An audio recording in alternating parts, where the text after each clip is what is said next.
Ichangu. Bonjour, comment allez-vous en langue omienne? Bienvenue sur notre émission Titan Géant.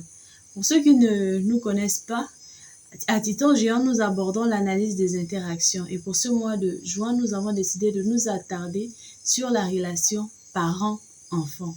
Depuis la semaine dernière, nous avons commencé notre analyse avec la mère. Nous avons parlé de la place de la mère dans la vie de ses enfants. Aujourd'hui, nous allons parler des missions de la mère dans la vie de ses enfants. Nous pensons que dans la vie de ses enfants, une mère peut remplir 5 missions ou doit remplir 5 missions. La première étant de veiller sur l'équilibre spirituel de ses enfants. Une mère doit accompagner ses enfants à l'église, doit enseigner ses enfants l'amour du Seigneur. Si ton enfant connaît le Seigneur Jésus très tôt, il marche selon les voies du Seigneur, c'est un enfant sauvé et c'est un enfant qui sera heureux. Si ton enfant ne vole pas, il ne ment pas, il ne commet pas de faux témoignages, il ne ment pas, il ne triche pas. Ton enfant craint le Seigneur. C'est un enfant qui ira à l'école. C'est un enfant qui va se battre pour avoir de bons résultats. C'est un enfant qui sera heureux et c'est un enfant dans la société qui va se distinguer des autres. Si ton enfant n'a pas eu la grâce d'aller à l'école, c'est un enfant qui va se battre de ses mains avec la force de ses mains. C'est un enfant qui ne sera pas paresseux. Apprendre le Seigneur, apprendre les voies du Seigneur Jésus à ton enfant, c'est gagner la vie éternelle pour ton enfant. Toutes les choses vont passer. Tous les biens de ce monde vont passer. Mais seul le Seigneur va rester. Mais si tu sais que ton enfant aussi est sauvé, ton enfant comme toi également est sauvé, ma soeur, ma mère, ma petite soeur, c'est une grande chose que tu auras accomplie. Deuxième mission. La mère doit veiller sur la préservation de nos valeurs et coutumes. Je m'explique. Si tu n'apprends pas à ton enfant à communiquer, par exemple, dans votre langue, en votre langue, si ton enfant ne connaît pas sa langue maternelle, qu'est-ce que ton enfant transmet à ses enfants, à ses petits-enfants, à ses arrière-petits-enfants? Rien. Et après, dans 20 ans, dans 50 ans, c'est une Afrique morte. Plus personne ne parle sa langue. Plus personne ne communique dans son patois. Plus personne ne parle en Ndébi, ne parle en Saké. Plus personne ne parle en Pounou. Plus personne ne parle en Lingala. Plus personne ne parle en Boulou. L'Afrique est morte.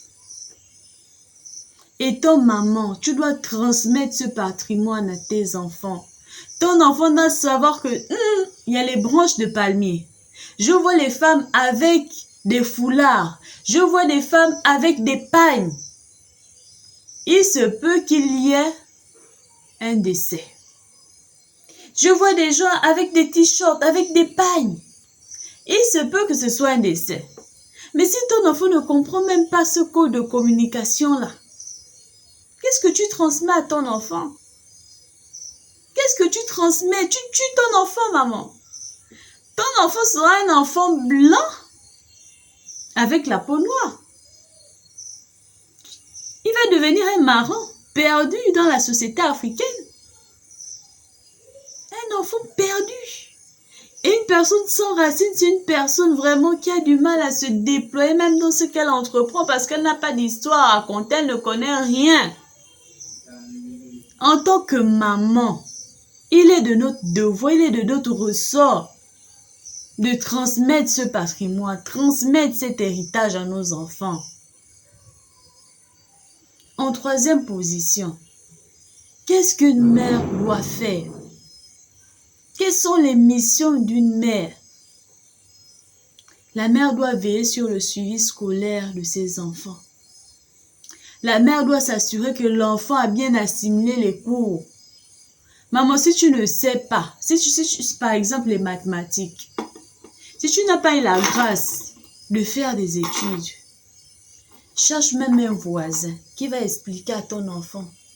Ou prends la peine de discuter avec ton enfant. Qu'est-ce que tu as fait à l'école? Tu ne comprends pas à quel niveau.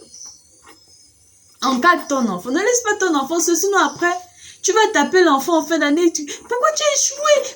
Tu n'es pas. Mais maman, tu étais où pendant toute l'année scolaire? À chaque fois que l'enfant prend le bulletin, tu ne regardes même pas. Ou bien quand tu regardes le bulletin, tu as encore échoué. Mais est-ce que tu encadres l'enfant, même s'il est au lycée? C'est pas parce qu'il est au lycée qu'il n'a pas besoin d'être encadré, qu'il n'a pas besoin d'aide. Hein? Il y a des enfants qui n'arrivent pas à travailler tout seuls. Il y a des enfants qui ont toujours besoin d'assistance. Tu es sa maman. Tu dois veiller sur le suivi scolaire de ton enfant. Tant que l'enfant n'est pas encore émancipé, tant qu'il est sur ton toit, tu dois veiller sur ses études. Le matin, s'il est 9 h, l'enfant est à la maison, tu ne dois pas te contenter de dire, oh, tu n'es pas là à l'école. Vérifie que l'enfant ne sèche pas, parce qu'il y a des enfants qui sèchent. Vérifie qu'il ne fait pas sembler, il ne fait pas la botte pour dire, maman, le prof n'est pas venu ou bien il ne viendra pas alors qu'il fait la botte. Vérifie, maman.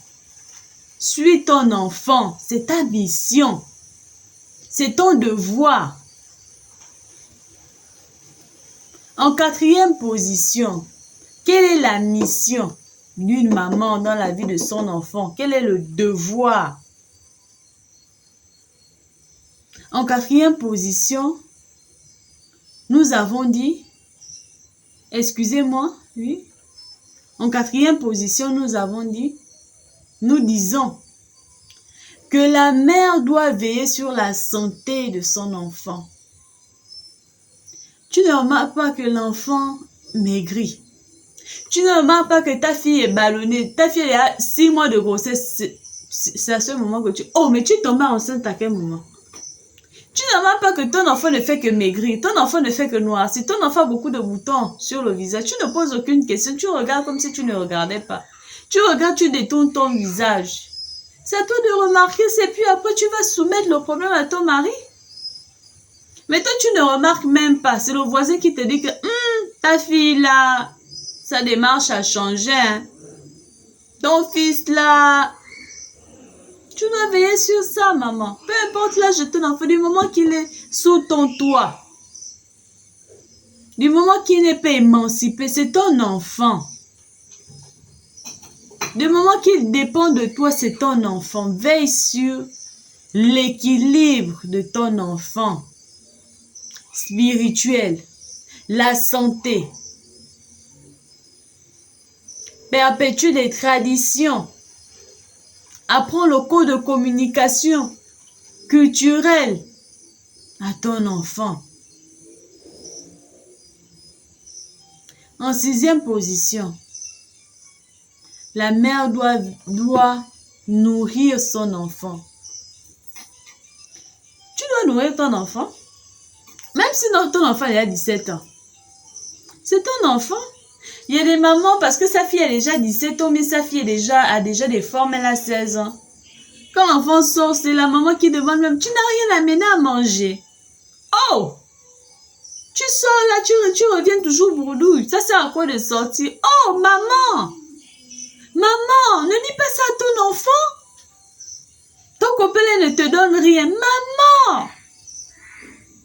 C'est ton enfant. C'est à toi de mettre la nourriture sur la table. C'est pas l'inverse. C'est à toi de mettre la nourriture sur la table. Ta fille n'a que 17 ans. Pourquoi tu l'envoies dans les bras des hommes? Pourquoi tu l'envoies chercher un sachet? À l'époque, quand j'étais petite, je me rappelle, pour rire, on disait souvent le sachet noir. Aujourd'hui, je ne sais pas comment vous dites. Pourquoi tu l'amènes ramener un sachet noir à chaque fois qu'elle sort? Tu n'as même pas ramené un sachet noir. Pourquoi? Pourquoi dès que tu apprends que ta fille a un petit copain, ce que j'ai des conseils, c'est mieux l'abstinence, mariez-vous, la fornication, c'est pas bien. Pourquoi tu demandes déjà à ta fille, ton copain ne te donne rien, on n'a même rien à manger. Mais c'est pas elle de mettre le pain sur la table. C'est ton enfant, elle n'a que 17 ans, elle n'a que 18 ans, c'est ton enfant. tu veux fuir? Pourquoi tu veux fuir tes responsabilités, maman? Si tu ne veilles pas sur la spiritualité de tes enfants, si tu ne veilles pas sur l'éducation de tes enfants, si tu ne veilles pas sur la santé de tes enfants, qu'est-ce que ton enfant devient demain après-demain? Qu'est-ce qu'il devient dans la société? Qu'est-ce que tu veux qu'il puisse devenir dans la société, maman? Tout dépend de toi, maman. N'abandonne pas ton enfant. Ce soir, s'il y a une maman qui avait des difficultés avec son enfant depuis notre première vidéo, c'est une maman qui n'arrivait pas à bien communiquer avec son enfant ou une maman qui se remet en question, va embrasser ton enfant et repartez de zéro. Repartez à zéro dans votre relation. Repartez à zéro, maman. Repars sur des bonnes bases. Tout est encore possible. Ne laisse pas ton enfant grandir comme ça, distant. Ne laisse pas la distance là. Refuse cette distance entre ton enfant et toi. Parce qu'à l'âge adulte, il aura du mal même à te prendre dans ses bras. Il y a des enfants qui ont du mal à prendre leur mère dans les bras. Parce que maman et moi, c'était tellement tendu qu'aujourd'hui, on s'efforce, machin. Non! Non, maman. Réconcilie, arrange vite. Arrange vite, prends ta place. Ne laisse pas ta place à un frère. Ne laisse pas ta place à une soeur. Sinon, à l'âge adulte, tu vas perdre ton enfant. C'est ton enfant. Prends ton enfant. Serre le bébé dans tes bras. S'il a 30 ans et que ou 40 ans et que tu te remets en question après lire la vidéo, la maman, fais marche arrière. Réconcilie-toi avec ton enfant. Et si tu éprouves toujours des difficultés dans la communication avec ton enfant, envoie-nous un message inbox. On va t'accompagner. Tout est gratuit. On va t'accompagner. On va vous accompagner. Merci d'avoir regardé ce numéro et à la suite.